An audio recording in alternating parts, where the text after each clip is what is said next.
જય સ્વામિનારાયણ.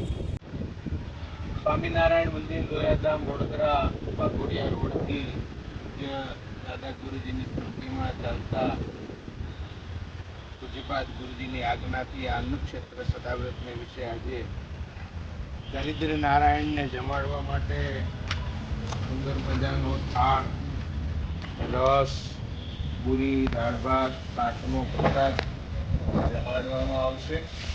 આ ભગવાનને ધરાવેલો પ્રસાદ અત્યારે બધી જ વસ્તુમાં મિક્સ કરીએ છીએ. ખૂબ ભાવથી આજે યજમાન પરિવારો દ્વારા સદાવ્રતને વિશે ભિક્ષુકોને જમાડવામાં આવશે.